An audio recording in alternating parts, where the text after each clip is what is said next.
You're not a stranger to the MCU, having composed the music for What If and Ms. Marvel. Did those experiences help prepare you for the Marvels? If so, in what ways?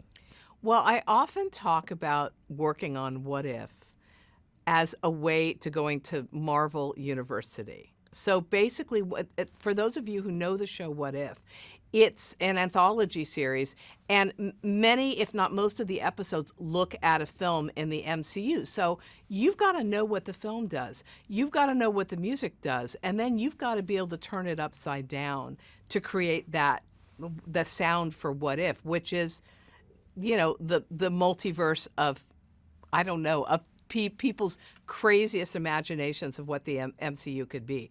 So I absolutely think that working on What If very much prepared me for working in the MCU. I got to know people. I got to know Kevin and Brad Winterbaum and Brian Andrews, who's the director.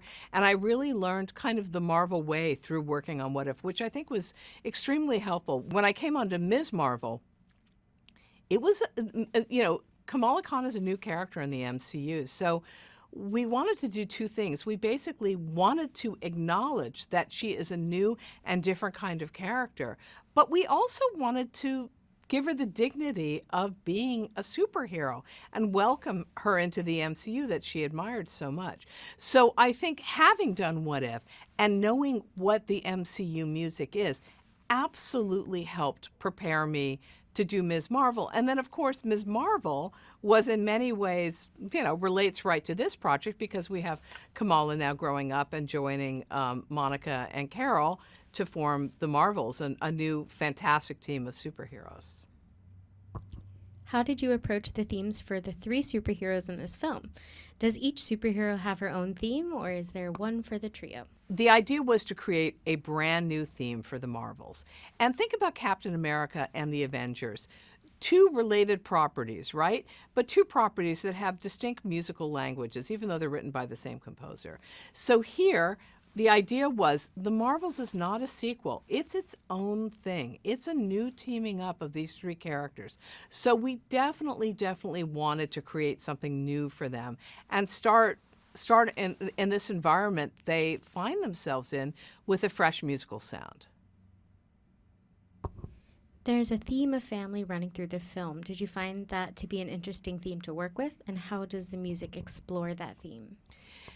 There is a major family theme running through the show, and I think that there are kind of 2 ways that I approached it musically specifically with the main theme for the Marvels that has the ability to become very emotional and very meaningful, as well as be, badass and work with action. But I also wrote a chosen family theme, and the chosen family theme was more directed to Monica and Carol and Maria. So, and of course, then Kamala joining that family too. I think that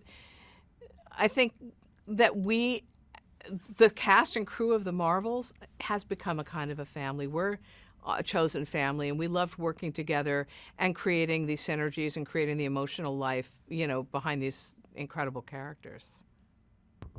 What did you lean into when composing the theme for the villain Dar-Benn? Dar-Benn is one of my favorite characters in the film, and I think she also has an emotional journey that's really important to understand. I think when you think about villains, it's easy to see them all as evil, but they're not. And Dar-Benn has some motivations for doing what she does that come from trying to do good. But there is something about her. The words that I've been using are slithery, and I think there's something almost jazzy about her. So believe it or not, I leaned into jazz. And I also chose the flute and multiple flutes as her main instrument because the idea of breath and breathing for Dar-Benn in particular is really important. And when you play the flute, literally you have to take in air in order to push it out. So there's all kinds of breathing sounds that are incorporated into her sound. But I have to say that there is jazz in her music. I'm sorry I've introduced jazz to the MCU. I'm not the first to do it. I guess we had some in Captain America now, didn't we? Yeah. How did you go about creating the epic sound that features in these Marvel Studios films? Well, I think the epic sound starts actually strangely small in a Marvel film, in a Marvel theme in particular. You have to start out with a kernel almost, like a 2-bar or 4-bar, a short musical phrase that can be immediately remembered and sung. I mean, I want people to leave the theater knowing what the theme for the Marvels sounds like, just like they do other iconic MCU films. So you almost start small. You start with a singable theme, and then you build it out using all the tools in your arsenal as a composer to build that up, to let it be able to really go a lot of ways, emotionally, a lot of musical richness. And music, we talk about harmony, which is basically chords and the way they stack and the way they work together. So you have to have a theme that you can sing melodically, but also has a lot of richness harmonically. And that is something that's really important to support the drama of a massive film like this. Tell us about working with Evelyn Glennie and sonifications to create the sound, so to speak, of space and the other planets. So really, the question is posed, what does space sound like? And it's so hard to figure out. I mean, if you think about 2001: A Space Odyssey, they used a piece by Richard Wagner, right? It's French horn and this idea of what that sounds like floating in space. And I think that's a sound that we've seen in cinema. But I really wanted to figure out, in a way, what space could sound like and how I could transform that into being music in the score. So I first found out that there is no sound in space, that you can only feel sound, you can't hear it. So I wanted to work with this incredible percussionist named Evelyn Glennie. Evelyn is one of the greatest musicians in the world, but one of the really unique things about her is that she does not hear well. She's profoundly deaf. So she literally feels sound in her body. She often will play barefoot so that the sounds vibrate through her feet. So that to me seemed very akin, very close to this, what feeling sound might be in space. So I went to her studio in England, and we spent 2 days working, banging on a variety of instruments, everything you can possibly imagine, and making sounds in the weirdest of ways. So that was Space Part 1.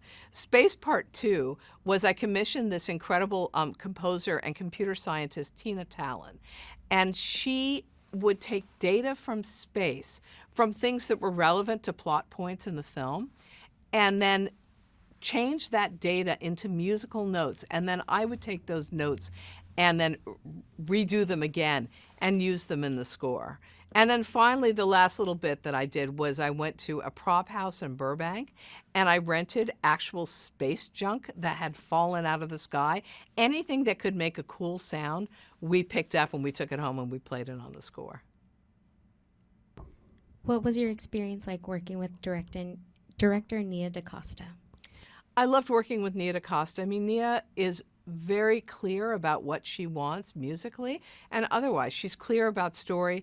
She understands her characters. She knows how to talk to a composer, to creators, and she was incredibly inspiring to work with. I think she loves this material and she knew it well, and she was able to communicate that very effectively to me. What do you hope the music in the Marvels conveys to the audience? I hope this music conveys everything about the majesty of this movie, the epic scale of this movie, the humor of this movie, the interpersonal connections of this movie, massive things at stake in this movie. There's a lot at stake. And I think it kind of encompasses a lot of the emotions that are most important to humanity and others, I suppose. So I hope that it becomes an emotional tool for viewers and for listeners to hang on to connect to these places in an even deeper way. I think two big things attracted me to it. One was I'd just been a fan of the Marvel Universe for a long time, from when I was a kid. And two, I was really excited about what they want to do with this film, especially including Miss Marvel, who's one of my favorite heroes from the comics. And I guess what I wanted to bring, I just wanted to bring my sensibility to it insofar as I could, but I also knew that I wanted this movie to be really fun and funny and to have a lot of heart. So that was sort of what I was looking to do. Thank you for that. So the next one is, when writing the screenplay, what was the foremost in your mind to convey about the new female team of superheroes? Was the family team part of your thought process? So the initial writer and the woman who kind of came up with the switching and like these three women being together was Megan McDonnell, and she did an amazing job like writing the first drafts of the script before I got involved, and then we basically very organically started working together and passing the script back and forth, and then we had a third writer, Elissa, Karasik, and so we were all on the same page about what we wanted to do in terms of making this film feel really grounded and dynamic, but also being so funny and like balls to the wall. But for me personally, the biggest thing was putting family at the center, chosen family, and also, kind of any kind of family. And so the Khan family being in the film was really important to me. These three women sort of being like sisters who are estranged and then find each other by the end of the film. Those are things that we really wanted to have in the film. That's amazing. And it says here that if you can share a little bit about working with the cast, how was that experience for you? It was really fun. It was really great to work with the cast. Teyonah and I had done a whole movie together before, so it was fun to reunite and to sort of have each other as we both stepped into something that was the biggest thing we'd ever done. I've been such a big fan of Brie. I think she's such a stunning actress, and to be a part of, pushing forward this character that she really loves and feels a lot of responsibility towards is really great. And then Iman Vellani is just like a ray of sunshine and is so good and also so passionate and reminds me a lot of myself when I was her age. So it was amazing. It was really fun. And then Sam Jackson, I mean, it's crazy to be able to work with him. So it was great. The next one is, how would you describe your experience directing a Marvel Studios film of such a large scale and scope? The great thing about any film is the collaboration of the experience and finding great collaborators and department heads, and when you're inside of a studio system, like having the support of the studio and the structure of that to make the movie happen. So that to me was really exciting and really, really great to have, because without that you just don't have a movie. Let's see. And the next one is, you have said that the superheroes switching scene is one of your favorites. Yeah. Tell us why and what the challenges were filming that scene. It's one of my favorites for a couple reasons. One, I just think it's a great scene. It was something that we all were really passionate about, like all of us, the execs, myself, the other writers, the actors. We just thought it would be so fun, just the idea of people having a fight in 3 different places and switching the entire time and not knowing what's going on and having to figure out how to help each other while they were not knowing who they were switching with and all that stuff. It just felt really fun.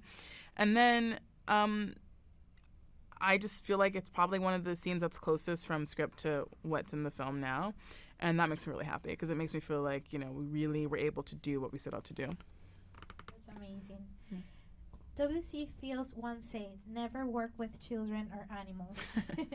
How did working with all those, excuse my bad pronunciation, Fleckertons and Fleckers played out for you? It was really fun, actually. The Flerken energy on set was really funny because, they were the adult cats that we had, the cats playing Goose, Tango, and Nemo. And they are adults, so they just are, they're here to do their job and to eat their chicken and to get out of there. The kittens are just, they don't know, they just got here to this planet, they're so lovely, and I was amazed that they were even able to hit their marks and go to where they were meant to go. That being said, I did have to chase a kitten down and catch it before it ran off, but yeah, it was great. All right, the next one is there were some exceptional practical sets built for the Marvels. Yeah. What impressed you the most about them, and how did they bring to life what you had envisioned? Yeah, I was so excited to be able to build these huge sets. Like S.A.B.E.R Space Station is one of my favorites. Carol's ship is another one of my favorites. I really wanted things to be as practical as possible. So in S.A.B.E.R, for example, it's multiple stories. It's like a main story and a mezzanine. Everything is like automated. So like the doors, the sliding glass doors, you show up there, it slides without you having to do anything. We had an amazing special effects team who worked with the production design team to make everything practical and to work and make everything work. It was really exciting because it's so important to me that the actors have something to actually interact with. And so, yeah, it was just a really lovely collaboration between a lot of departments. Thank you. And our last one is, what should audiences expect when they see the Marvels in theaters? To have a good time. I think that's gonna be a really fun ride.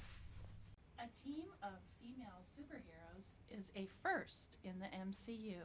Why is this the right time for this team, and what makes them special? What's really amazing about this film is that it's the first time we've seen an all-female team-up movie on the screen, but this has long been in the works. I was fortunate enough to work on the first Captain Marvel movie, where we very intentionally made sure that Monica was the age that she was, because we knew that one day we wanted Monica Rambeau as an adult and Carol Danvers to share the big screen together. And of course, when we had the opportunity at Marvel Studios to make Miss Marvel, our team on the Marvels and the Miss Marvel team really operated in lockstep and kept open lines of communication.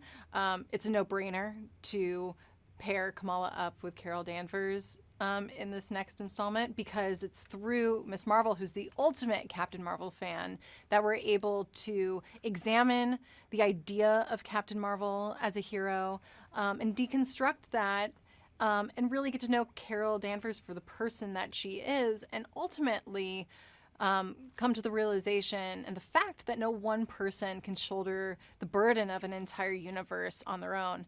And together, a team and people and women are together more than the sum of their parts. Where do we find Carol Danvers, aka Captain Marvel, and what is her state of mind when the film starts? At the beginning of this film, we find Carol Danvers more or less where we left her off after the events of Endgame and after the events of Captain Marvel 1. She vowed to destroy the Kree Empire, and she has done that. But now she is shouldering the burden of unforeseen consequences to her actions. It's certainly been theorized what Captain Marvel might be doing out in space, theorized by the likes of Miss Marvel. And what's great is that in this film, we get to catch up with Carol and come to really understand where she has been and who she's been interacting with all this time. How does Brie Larson inhabit the role of Captain Marvel, and what does she bring to it? Brie's an incredible Captain Marvel. She devotes herself 110% to the physicality of the role. She's a decisive, empathetic, thoughtful person who understands the responsibility of her role and what it means to so many people. And that's so similar to Captain Marvel and what Captain Marvel means to the idea of heroism. Kamala Khan was a hit in the series Ms. Marvel. What can we expect from Jersey City's very own superhero in this film? Well, what we can expect from Jersey's very own superhero, Miss Marvel, in this film is the joy and delight and sense of wonderment that she brings to every adventure she touches. This movie presents Kamala with an experience, an adventure unlike anything she's experienced before. The universe is certainly larger than she could have ever expected. She gets to meet her hero, Carol Danvers, and gets to know Carol for who she is as a person, and see the hero behind the moniker Captain Marvel. Iman Vellani, who plays Ms. Marvel, brings a lot of humor and a certain innocence to the screen. Why is she so perfect as Ms. Marvel? Iman Vellani is the perfect Miss Marvel because in so many ways she is the character. She is a huge fan of the Marvel Universe, of the comics. She cares so deeply about the theories and where the MCU is headed. Really, every day on set, she would school us with facts and figures about Marvel that we were even surprised by. She really keeps everybody honest. She really cares about her character and actually just wrote and published a Miss Marvel comic for Marvel Comics. And for that, I'm just very excited that the world gets to experience more of her talent. And it's that joy and wonderment and innocence and enthusiasm, that raw enthusiasm that Kamala Khan brings to the Marvels. Monica Rambeau is in a different place when the movie starts. Can you explain where we find her now since WandaVision and what she is dealing with? In the Marvels, we get to pick up where we left off with Monica Rambeau after the events of WandaVision. Of course, at the end of that show, Monica was given a mysterious assignment to go back up into space and to work with Nick Fury. In WandaVision, she was disappointed to learn that she wouldn't be going back up into space, the astronaut that she is. But we get to see her in what's really her natural environment. She's a scientist. She's an astronaut. She's a researcher. So we pick up with Monica up in space where she is really at her best.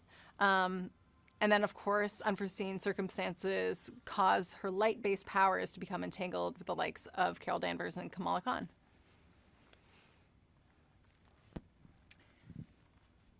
Tell us about Teyonah Parris, who plays Monica, and what she brings to the character. Teyonah Parris is the perfect Monica Rambeau. She is so thoughtful and well-researched. She comes to the table with so many wonderful questions and thoughts. She's enhanced this character so much, and she has a deep love for the character's history. Monica Rambeau actually led the Avengers in the comics back, I think, in the 60s or 70s. She embodied the character incredibly well. She's incredibly physical, and like Monica in this story, really rose to the occasion and became a fully fledged superhero. Last question. What should audiences expect when they see the Marvels in the theater? What audiences should expect when they see Marvels in the theater is a fast-paced, action-packed movie that really cooks, led by three heroes who have an incredible chemistry and who together are much more than the sum of their parts.